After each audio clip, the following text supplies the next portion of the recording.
Hello everyone, मैं आपके साथ फिर बात जुड़ चुका हूं। आई होप आपने पार्ट 1 जो डिस्क्रिप्शन बॉक्स में मैंने मेंशन कर दिया है, पार्ट 1 आपने देख लिया होगा वीडियो। और पार्ट 1 में मैंने 18 से 17 केस लॉ पॉक्सो एक्ट के डील करे हैं।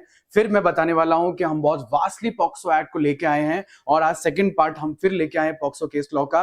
और यहाँ पे फिर हम लैंडमार्क और करंट केस लॉस को समझेंगे। आइए फिर एक नोटबुक और पेन उठा लीजिए और हमारे साथ चालू हो जाइए। चलिए चलिए, तो सबसे पहला केस लॉ आज हम समझ लेते हैं। मैंने पहले भी लास्ट में हमारे पहले वीडियो के सबसे लास्ट में बताया, इसमें मैंने अभी लीगल पॉडकास्ट भी किया है मेरे चैनल में। अगर आप प्लेलिस्ट में देखना चाहते हैं कि एज डिटर्मिनेशन का प्रैक्टिकल अप्रोच होता क्या है, अगर आप वो देखना चाहते हो तो देखिए। और उसके साथ साथ मैं आपको बताता हूं किसी भी बच्चे का एज डिटर्मिनेशन कैसे होता है। देखिए क्या होता है कि बच्चा हमारा जो 2D है और 212 है, वो तो साफ साफ ये बोल ही रहा है क्या कि बच्चा the person must be of 18 years. वो चाइल्ड जो है वो 18 साल से नीचे का होना चाहिए। सॉरी, जो बच्चा जो है चाइल्ड जो है वो नीचे का होना चाहिए, 18 साल से नीचे का होना चाहिए। तो ये बात हमारा 212 और 2D of POCSO act and JJ act तो बोल चुके हैं, ठीक है।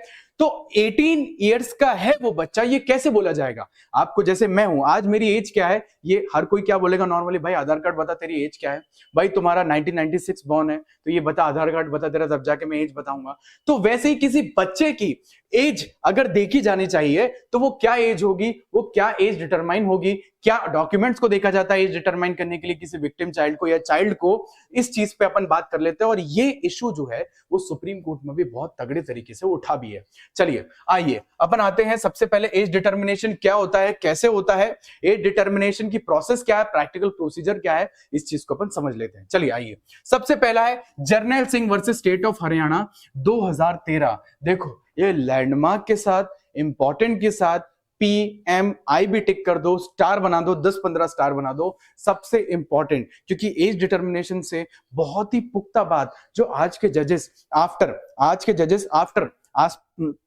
आफ्टर एस्पिरेंट आफ्टर जैसे ही वो जज बन रहे हैं, अपने पूरे उसमें अपने जजमेंट्स में कोट कर रहे हैं या इस गाइडलाइन को फॉलो कर रहे हैं, प्रैक्टिकल अप्रोच जो है वो फॉलो कर रहे हैं। इसलिए इस चीज के लिए ये बात याद रखना बहुत इंपॉर्टेंट केस लॉ है। क्या गाइडलाइन है एज डिटर्मिनेशन से रिलेटेड, आ जाते हैं।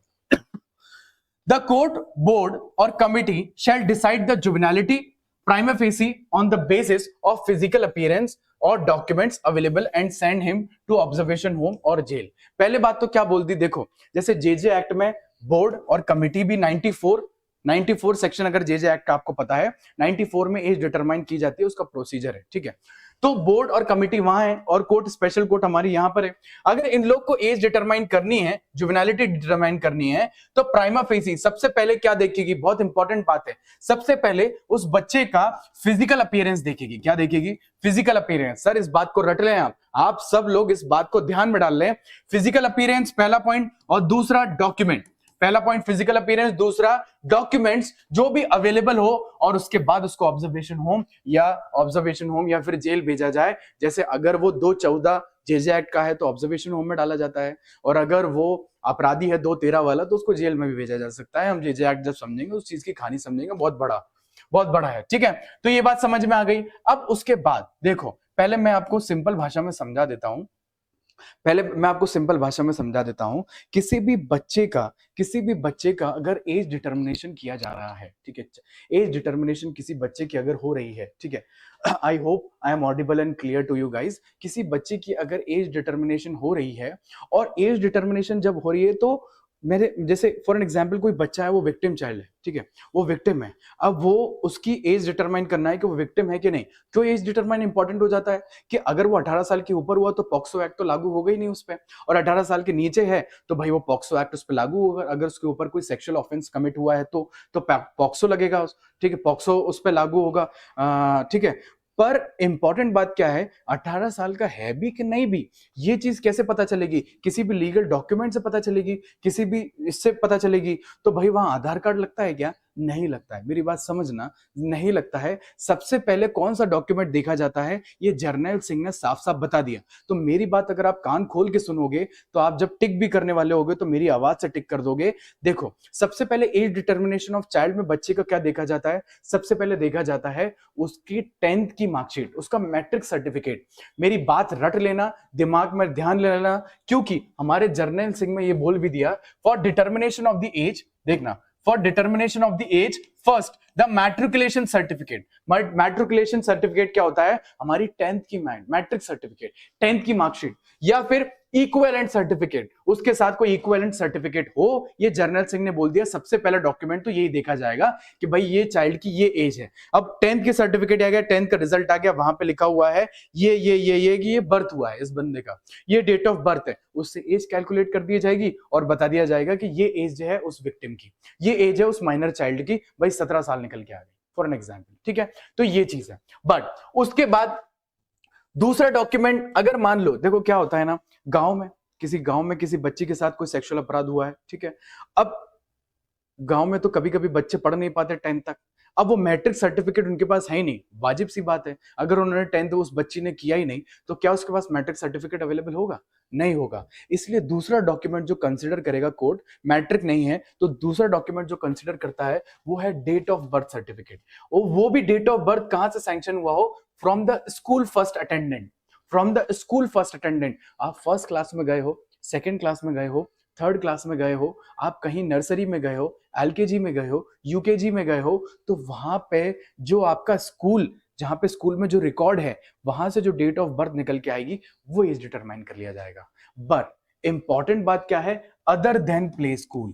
इस चीज को आप रट लें और इस चीज को रट के नोट डाउन कर लें, क्योंकि प्ले स्कूल वाली कहानी नहीं आती है। जर्नैल सिंह के केस में साफ साफ बता दिया गया है, प्ले स्कूल में कभी भी कोई रिकॉर्ड बनते हैं उससे डेट ऑफ बर्थ और एज डिटर्मिनेशन नहीं होगा।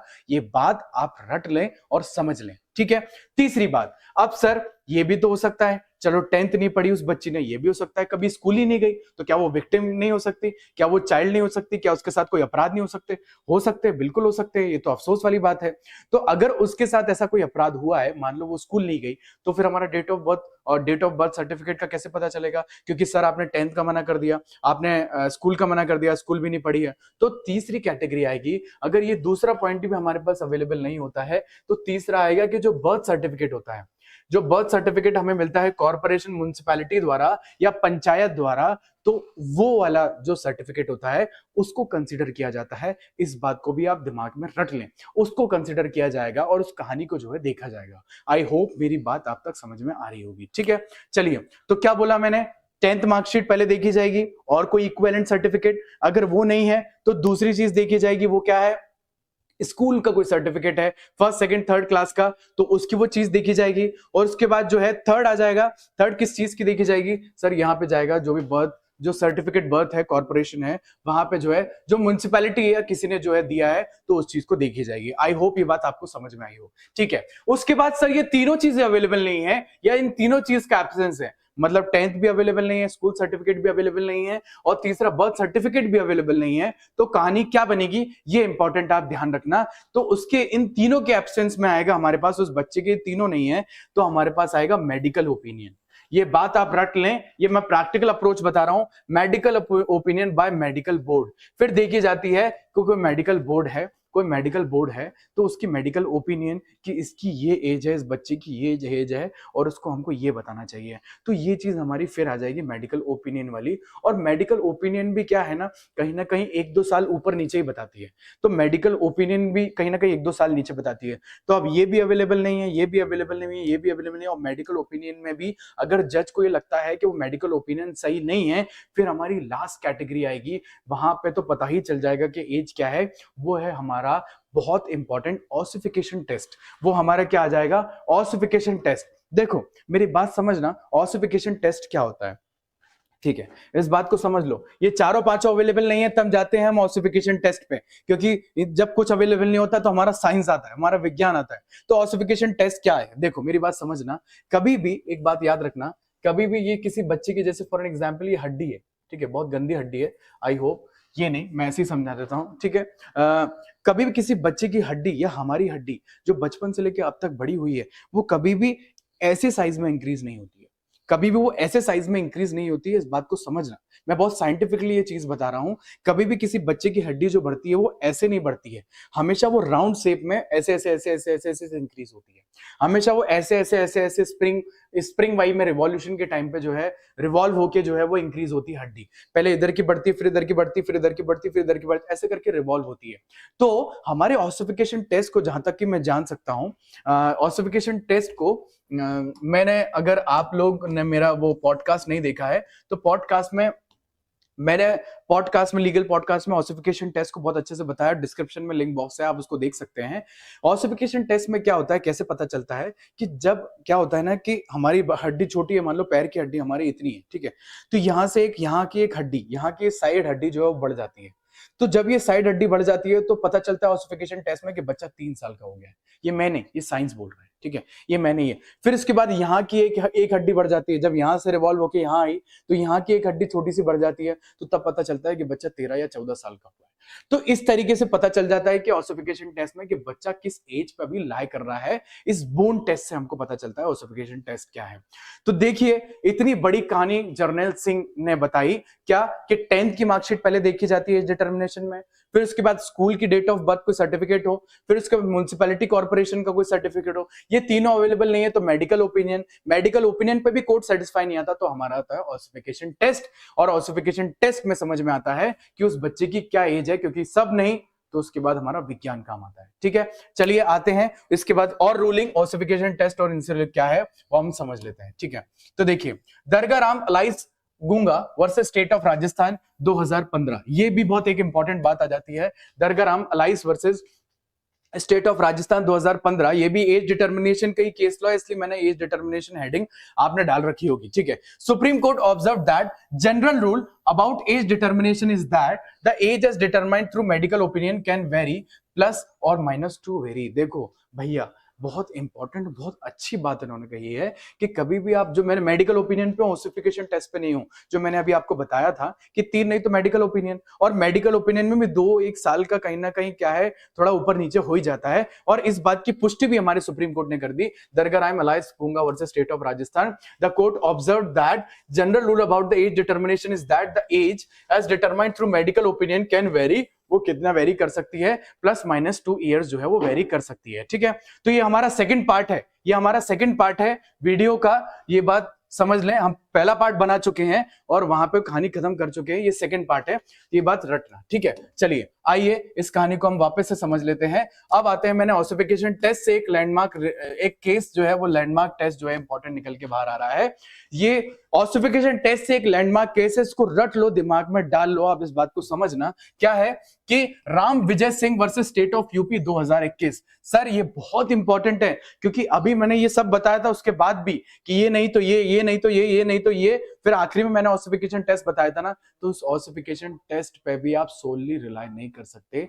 ये हमारे Ram Vijay Singh state of UP 2021 में बता दिया गया है। क्या बोला है देखिए, in a case age is not determined, नहीं हो पा रही है, then age shall be determined by the ossification test. अभी मैंने बताया on the orders of the committee और बोर्ड। भाई ऑसिफिकेशन टेस्ट के लिए ऑब्वियसली बात है ना, आप ऐसे तो नहीं कर दोगे, आप ऐसे तो नहीं कर दोगे ना। आप कोई भी टेस्ट लेते हो, कोई एग्जामिनेशन होता है, नार्को एनालिसिस टेस्ट होता है या कोई भी टेस्ट होता है किसी बच्चे या किसी का भी ना, तो परमिशन कोर्ट की लगती है, तो कोर्ट, बोर्ड या कमेटी के परमिशन के बाद ऑसिफिकेशन टेस्ट होगा। तो ये टेस्ट जो है वो कंप्लीट किया जाना चाहिए within 15 days from the date of the order. यार इस बात को अगर आपने रटा नहीं तो आप कल को क्वेश्चन गलत करके आ जाओगे। अगर वहां ये पूछ लिया गया है कि 15 डेज की कहानी, 15 डेज की कहानी कहां पूछी गई है कि from the date of the order, 15 दिन के अंदर आपको ऑसिफिकेशन टेस्ट के बारे में बताना पड़ता है, ऑसिफिकेशन टेस्ट कंडक्ट करना पड़ता है, एज डिटरमाइन करनी पड़ती है। ये कहां पर है, ये हमारा क्या है, Ram Vijay Singh versus state of UP 2021 में बताई गई है। चलो विदाउट वेस्टिंग एनी टाइम अपन दूसरी के नेक्स्ट केस लॉ पे आते हैं, Anoop Singh versus state of MP. Anoop Singh versus state of MP का केस लॉ क्या बोलता है कि medical opinion based on ossification test is merely expert opinion है under the Indian Evidence Act, वो क्या है, एक्सपर्ट। सेक्शन 45 अगर आपने पढ़ा हो इंडियन एविडेंस एक्ट का, सेक्शन 45 पढ़ा हो, तो ओपिनियन एक्सपर्ट की आती है, एक्सपर्ट की ओपिनियन आती है।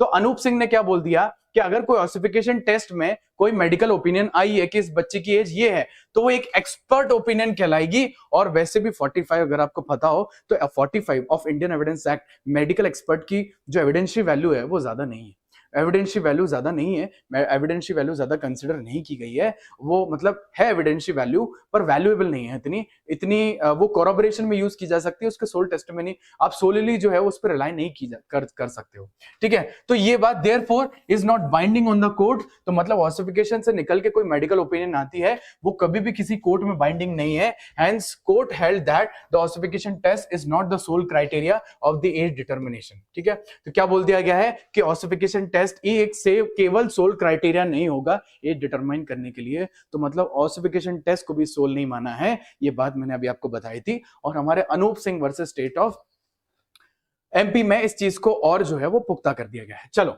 नेक्स्ट केस लॉ पे आते हैं हम और कहानी समझते हैं कि आगे क्या है, ठीक है। लैंडमार्क केस आ जाए, राम नवल वर्सेस स्टेट 2022, ये करंट की कैटेगरी में डालना, ये करंट, मैंने दो कैटेगरी है, लैंडमार्क और करंट की कैटेगरी, इसको करंट की कैटेगरी में डालना। Ram Naval versus state 2022, penetration is necessary, बहुत इंपॉर्टेंट करंट है ये। करंट और लैंडमार्क के केस में आता है कि अभी हालांकि दिल्ली हाईकोर्ट ने 2022 में कन्विक्ट किया है और सेंटेंस किया है एक मैन को for rapping a 5-year-old minor victim in a POCSO case. Obviously बात है, एक बच्ची है 5 साल की है, उसको अभी दिल्ली हाईकोर्ट ने 2022 में कन्विक्ट किया और सेंटेंस किया है कि रेप किया था उसने 5 साल की लड़की का, माइनर विक्टिम का। The court observe that the penetration is sufficient, भाई अवसान सफिशिएंट है, पर्याप्त है, in order to constitute an offence under section 376 of IPC and section 6 of POCSO act and that presence of the semen is not necessary. भाई जरूरी नहीं है जो सीमन होता है, किसी भी मेल ऑर्गन से जो सीमन निकल के आता है उसका प्रेजेंस हो या ना हो, आपने सिर्फ पेनिट्रेशन कर दिया और 5 साल की, ये यहाँ पे जो अक्यूज था उसने वहां पे क्या है कि जो डिफेंस में बोला गया था वो ये बोला गया था कि सर सीमन तो प्रेजेंट ही नहीं है, तो ऑफेंस तो लैंगिक अपराध तो हुआ ही नहीं है, तो ना वो 375 में आ रहा है ना सेक्शन 6 में आया है। बट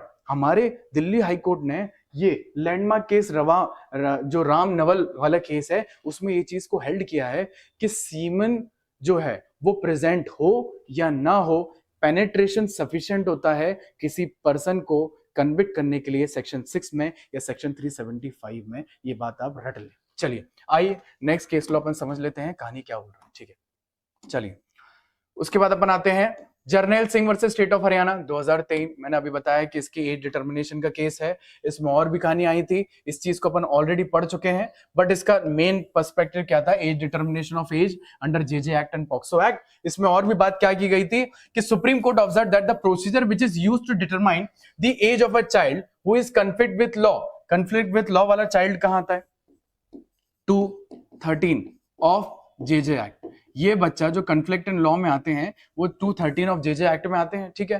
तो जो बच्चा जो है वो जो कन्फ्लिक्ट विद लॉ में आता है उसकी एज डिटरमाइन करना है तो आपको juvenile justice care and rules को फॉलो करना पड़ेगा, और जो केसेस फॉलो आ रहे हैं उसको पॉक्सो को भी फॉलो करना पड़ेगा। सर ये आप तो पहले ही जर्नल सिंह पढ़ा चुके हैं, मैं वापस से इसको क्यों बता रहा हूं, क्योंकि इसमें ये बात और निकल के आई थी जर्नल सिंह में, वो सारे प्रोसीजर के एज डिटरमिनेशन के प्रोसीजर के अलावा ये भी आई थी कि एज डिटरमिनेशन के देखो एक्सप्रेसिव प्रोविजन कहां है एज डिटरमिनेशन का, section 94 of juvenile justice act, section 94 of juvenile justice act, और उसमें साफ साफ ये बता भी दिया था कि 94 red with 14 and red with 36 ये पूरा प्रोसीजर एज डिटरमिनेशन का आपको पता चल जाएगा, ठीक है।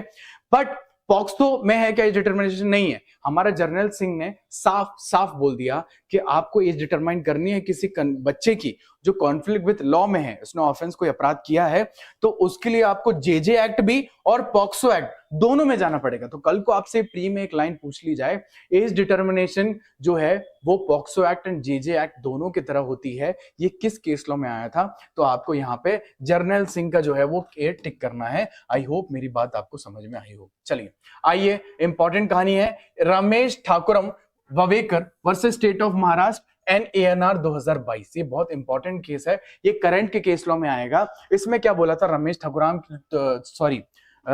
तुकाराम के केस में क्या आया था, पार्डन मी, कि child born out of POCSO जो child crime is a victim, देखो देखो देखो देखो, बहुत बढ़िया बात बोली गई है, कान खुल के मेरी बात सुनना, देखो समझना।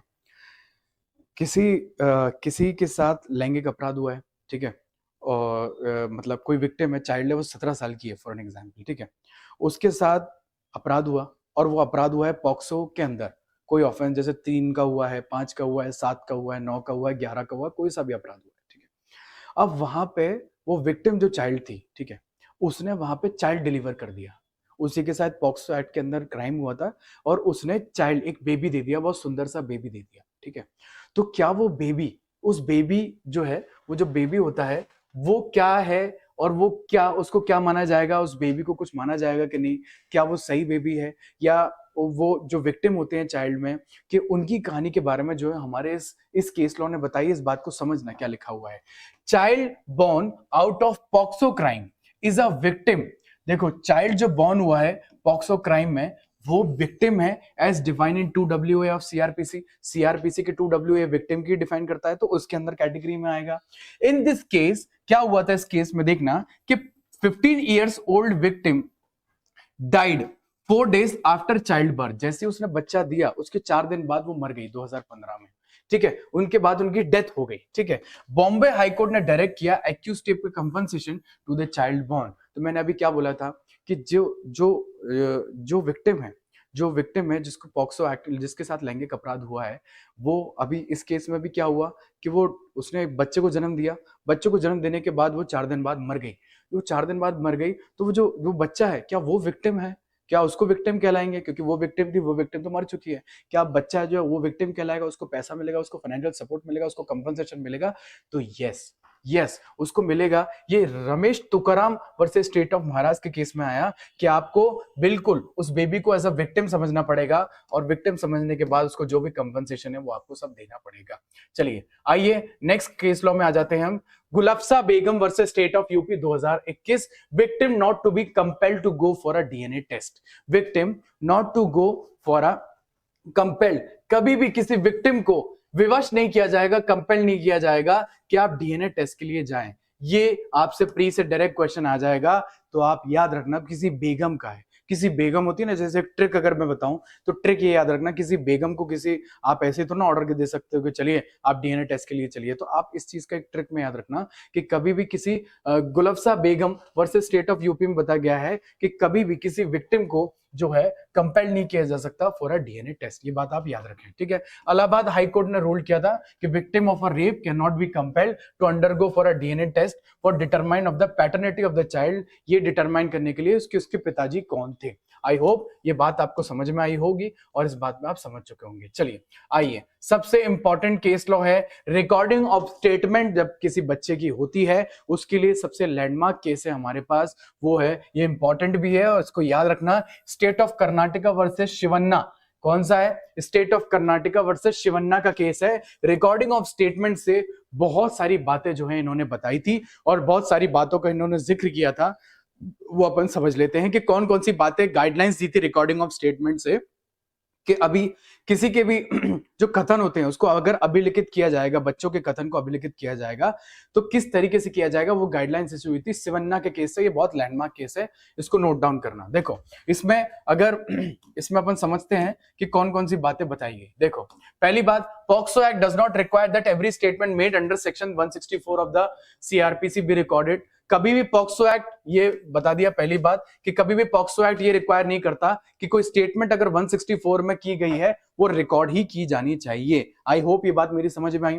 दूसरी बात, the statement of a victim against, जिसके अगेंस्ट कोई ऑफेंस हुआ है, 354 outraging, modesty, harassment, B C voyeurism, stalking, rape के सारे offences, 509 should be recorded by judicial magistrate. अगर कोई स्टेटमेंट किसी विक्टिम की है जिसके साथ कोई ऑफेंस ये वाला हुआ है तो वो स्टेटमेंट हमेशा कौन रिकॉर्ड करेगा? Record must be recorded by judicial magistrate according to section 164(5)(a) of criminal law amendment act 2015। इससे प्री का क्वेश्चन बन सकता है, इस बात को याद रखना। मैं इसको और सरल भाषा में बता देता हूं कि अगर कोई विक्टिम गर्ल चाइल्ड है, उसके साथ अगर कोई रेप हुआ है या 354 या 354 ए से लेके डी का कोई ऑफेंस हुआ है, तो हमेशा उसकी जो रिकॉर्डिंग होगी, वो जब अपने स्टेटमेंट रिकॉर्ड करेगा, जब उसका रिकॉर्ड किया जाएगा स्टेटमेंट, तो हमेशा जुडिशियल मजिस्ट्रेट करेगा। कहां पे करेगा सर? 164 का जो 5A है उसके अंदर जो है उसकी रिकॉर्डिंग होगी, और वो भी बाय जुडिशियल मजिस्ट्रेट ही होगी, इसके अलावा कोई नहीं करेगा।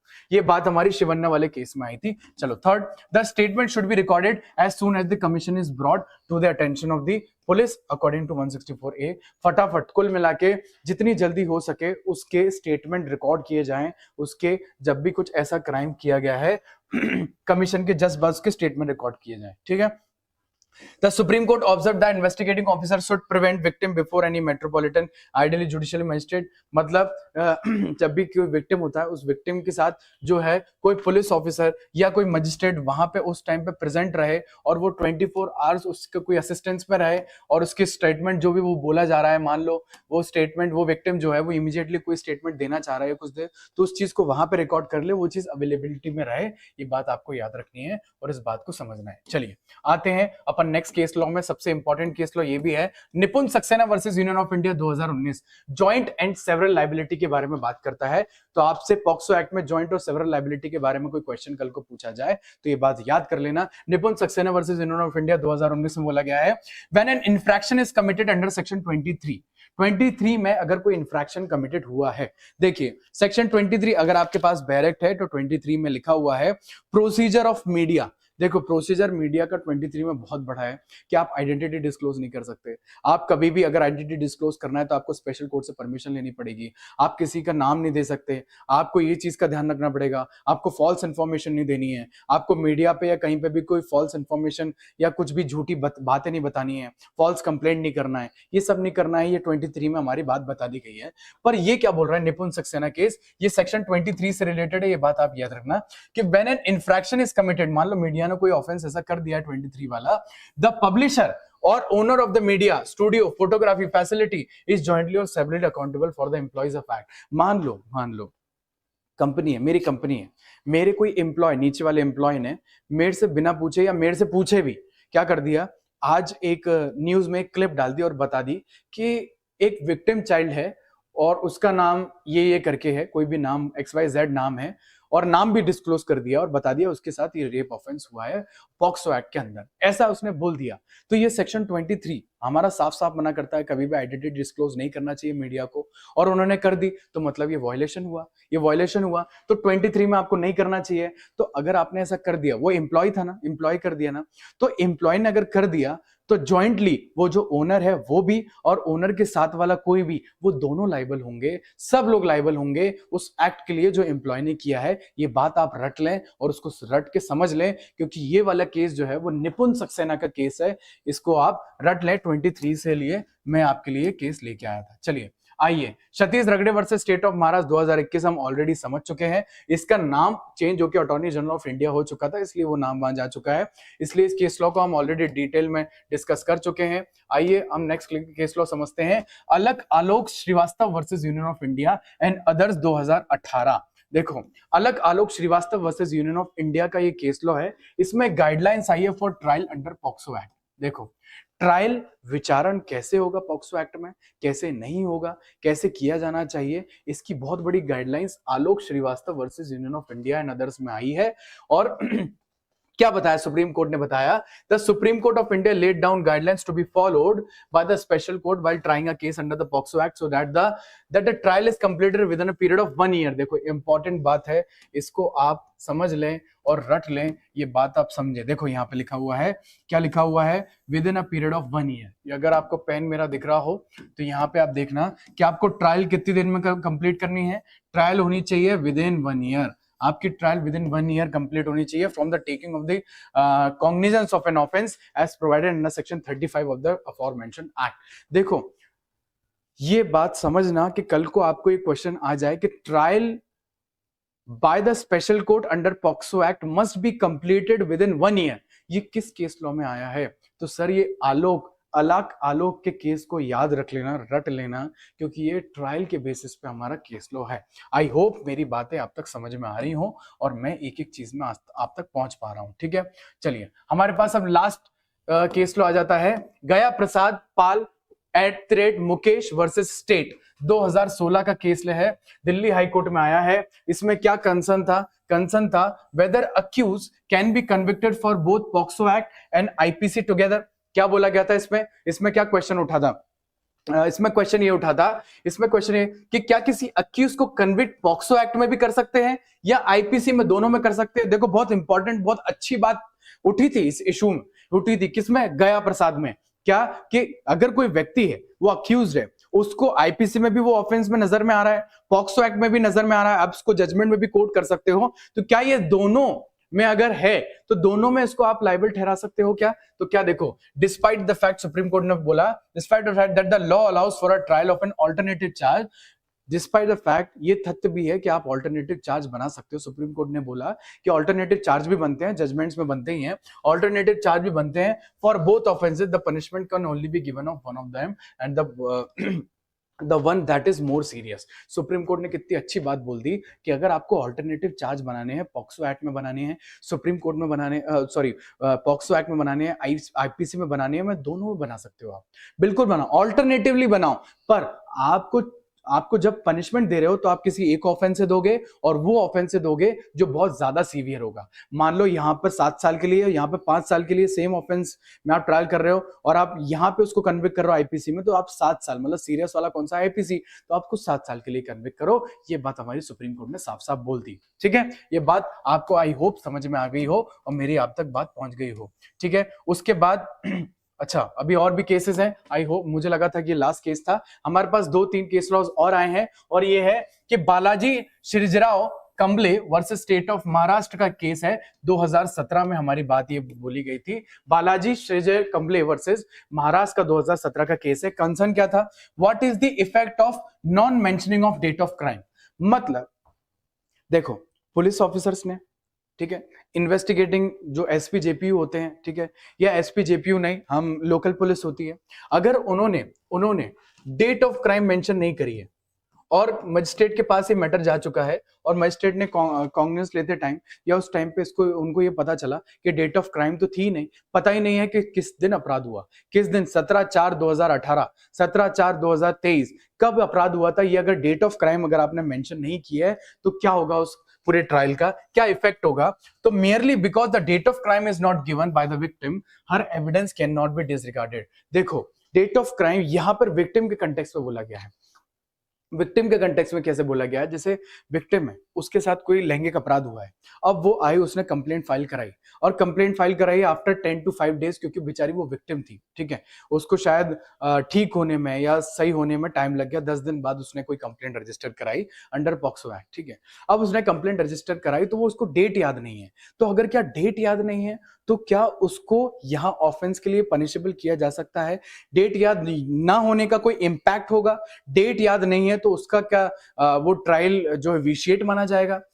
ऐसा नहीं है। और यहाँ हमारे बालाजी श्रीजराव कंबले में साफ बोल दिया था, अगर डेट ऑफ क्राइम अगर उस कंप्लेंट को याद नहीं है तो विक्टिम को उसका एविडेंस को डिसरिगार्ड नहीं किया जाएगा। ये बात आप रट लें और इसको दिमाग में डाल लें, क्योंकि ये बहुत इंपॉर्टेंट बात है। चलिए आइए हम कहानी और समझ लेते हैं। हमारा आता है Sudhir ANR versus state of Maharashtra 2020। ये भी इंपॉर्टेंट है। ये क्या बोल रहा है? In order to complete the offence of rape, insertion penetration of any kind is a prerequisite. जब भी रेप होता है, रेप में क्या है? पेनिट्रेशन और इंसर्शन किसी चीज का, किसी भी ऑर्गन उस चाइल्ड के या किसी भी व्यक्ति के, वो इंपॉर्टेंट होता है। Merely touching the private part of the would not amount to the rape. ठीक है, आप केवल सिर्फ टच ही कर रहे हो तो वो रेप नहीं होता है, केवल आप टच कर रहे हो किसी मेल पार्ट को। हम रेप की बात कर रहे हैं, मैं पॉक्सो एक्ट में नहीं आया हूं, ठीक है।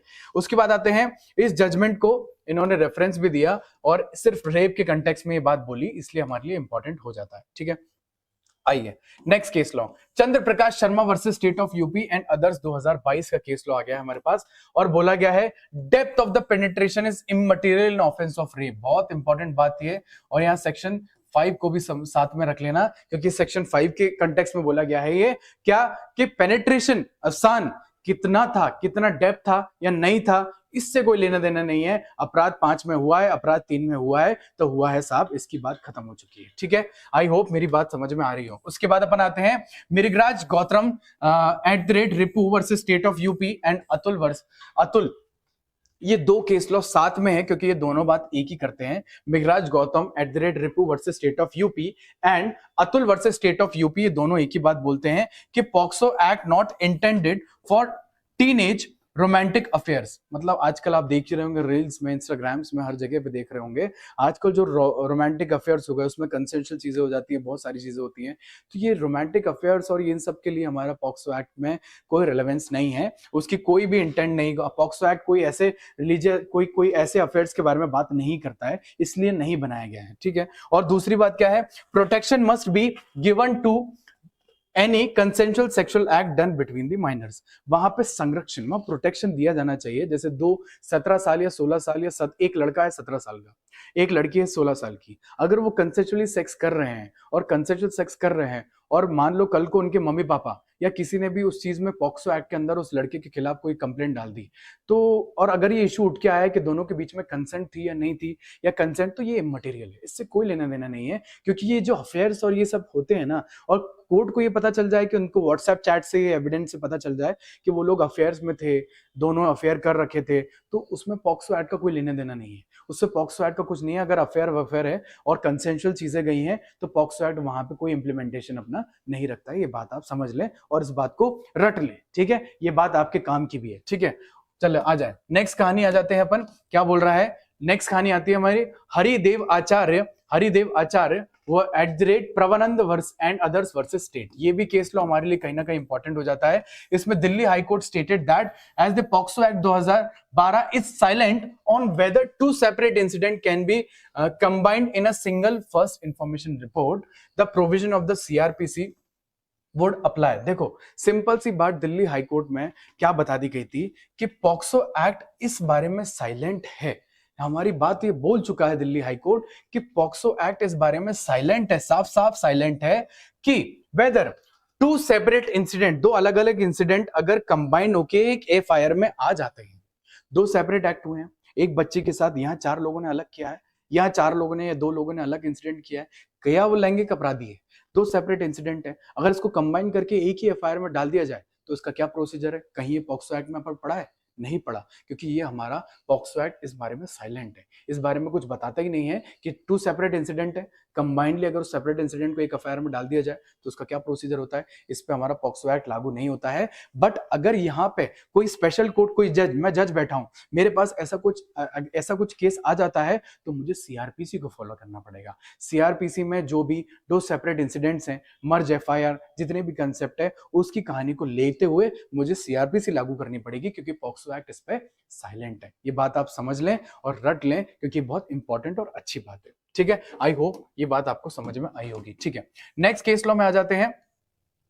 नेक्स्ट केस लॉ बोलता है एम लोगाथन वर्सेस स्टेट एंड कहना वर्सेस स्टेट ऑफ महाराष्ट्र। ये दोनों कंबाइन है, क्योंकि बात एक ही बोल रहे हैं तो दो combination of a case law है।